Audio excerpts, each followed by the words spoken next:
Have Americans reached a breaking point with Jade Helm 15?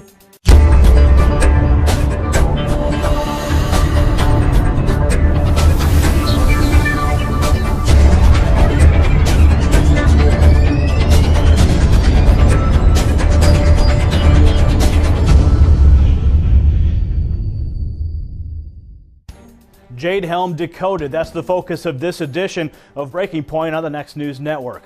Local media is reporting that citizens of Big Spring, Texas have seen helicopters and tanks moving into their town. This comes just a month after Thomas Meade spoke to the Big Spring City Council asking for their invitation. And following the 30-minute presentation on Jade Helm, resident Kimberly York had the courage to confront them with some pretty tough comments and questions. Kimberly York, and I actually am one of the county residents, and I'm a little distressed with the fact, A, the county issued an invitation without letting the citizens know that it's going on in the county. I think that we should have been informed. I feel like it's being hidden from us about, and then all of a sudden an invitation's issued and it's on us. And I'm a little bit concerned about that. I think as citizens we have the right. I also am a hospice nurse. I have a lot of concerns about our elderly population in this county and in this city by things that are going on and being distressed. It may double our phone calls for home healths and hospices because we will be the first persons they call and get distressed. What the press is putting out is really different than what we're seeing here today. The press is telling us, oh, you're not going to hear about it, you're not going to see it, it's just not going to affect your lives. Well, what we're reading here is that it might affect our lives. And I think as citizens of this county, we should have a voice in whether that invitation is issued. I've got some, like I said, some real concerns. There's safeties for civilians. Why are we looking at safety issues if there's nothing to see here right now? By the way, I am a military brat. I do support the military. I feel that there's other ways of training than inflicting it on the citizens of this county. Now, she felt the groundwork had already been laid. Then the military contractor simply came in to pitch the invite, as if it was a foregone conclusion. Now, before we get into the meat of the drill, let's talk about the potatoes. The military is enticing the invitations from the communities, stating that this 2-month drill will spur the local economies. For example, food. If my team says I need 50 pounds of potatoes, I'm not bringing those potatoes from Fort Bragg. I'm not bringing those from North Carolina. My guys will go to the grocery store, they'll purchase 50 pounds of potatoes, and then they will be appropriately put in an item or in a location to be recovered by the training unit. So we're going to buy those things here. Yes, you heard him correctly. A 50-pound bag of potato. That costs about $10 US at your local Walmart. Now, that was his example. And that, my friends, is the value being placed upon you, opening up your homes, your properties, your businesses, and your streets to this military exercise. Now, this guy certainly doesn't mind as long as his Walmart doesn't close and he doesn't miss the next rerun of How I Met Your Mother. It's going to boost local economy as well because you're going to have thousands of troops here buying groceries, the military is going to be buying fuel in the area. Now for the meat of the operation, what should be expected to take place? What can you expect? Now understand that this slideshow is our standard slideshow that we use to brief the counties and the cities. Within the cities, you won't see most of this, I would tell you. For example, increased aircraft in the area at night. You'll see that out in the rural area. We have a resupply, an aerial drop that will occur, and then some paratroopers as well will jump into Martin County in early August. It won't happen within the city limits. Noise complaints. If my guys are noisy here in the city, they're really doing something wrong, is what I would tell you. That third bullet, conducting suspicious activities. That's where, here in the city, we're looking at using the city from an aspect of conducting clandestine meetings within the city limits. There'll be no kinetic activity. There won't be gunfire going on. There won't be things like that. Our footprints within the cities are probably 5 to 6 people at the most when we do these meetings. But one of the most important things, and I know I've said it previously, is we link in with the law enforcement officers. They know when and where we're conducting activity.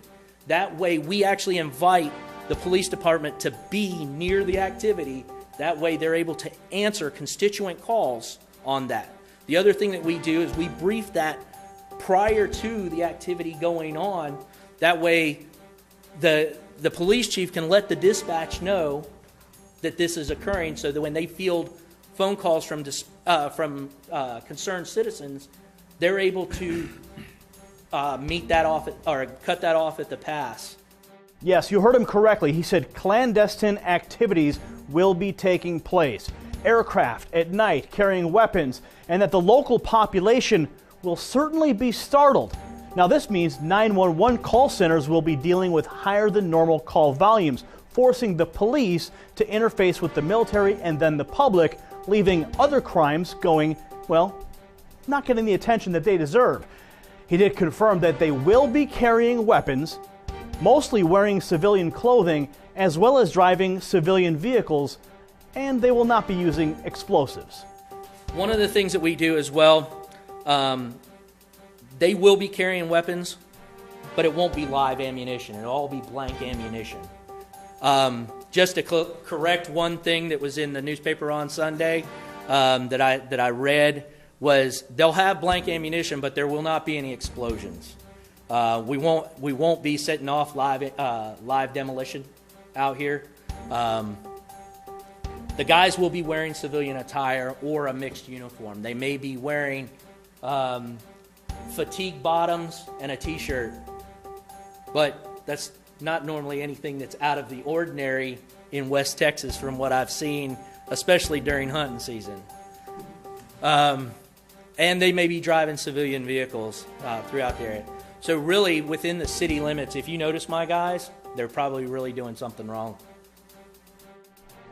What's curious about the drill is that even though they claim the soldiers will go unnoticed, they intend to have a medic within each unit, as well as fire safety gear, and local law enforcement will be in direct communication with the Department of Defense. One of the most important things, the #1 priority for United States Army Special Operations Command, is the safety of our civilians and the exercise participants. We want to make sure that everybody's safe when it comes to this. Again, daily communication between law enforcement and Department of Defense. Anytime we're conducting activity in your jurisdiction, we will make sure that we coordinate. We have medics. Each Special Forces detachment has 2 Special Forces medics that are trained to a very high trauma level that will be with each element. We also have a support element that will have a senior non-commissioned officer, Special Forces medic, who is responsible for the evac and anything that those 2 medics cannot handle. He'll be the one that will be directly interfacing with the hospitals. So we know now by this admission that they will be ready for any casualties that arise from the event, and that local law enforcement will be conditioned to interface with the DoD. Namid stated that some of the soldiers will in large part be undetectable, despite one specific item of clothing. The first brown shirts with their swastika armbands stride arrogantly into the meeting. That, for us, that's one of the big things. We make sure that all of our guys have some type of marking that they'll all be wearing an armband with a marking that identifies them as part of the exercise. And if we have role players, for example, a landowner or a business owner who is participating in the exercise, we'll ensure that they have marking as well, that they're part of the exercise. So there you have it. In a nutshell, U.S. military coordinating with local law enforcement and elements of the willing public. They'll be conducting clandestine activities, carrying weapons under aircraft cover at night, wearing armbands with a special insignia for 2 months across 10 states. This is by far the greatest public conditioning exercise in American history. This, as the world watches Cheyenne Mountain reopening in anticipation of an EMP attack and key operations of the New York Federal Reserve moving to Chicago in the event of a natural disaster. Now, the event that is truly on the horizon is anyone's guess. However, one thing is for sure, troops will be ready and trained to take over your town when it happens. If you happen to live in any of the states where Jade Helm is occurring, please share this video with a neighbor or friend to give them a heads up. Also, if you see something, say something. Post your observations in the comment section below so we can maintain a crowdsourced record from the people, by the people. For the Next News Network, I'm Gary Franchi, and as always, like, share, and subscribe to our channel. That's how we grow.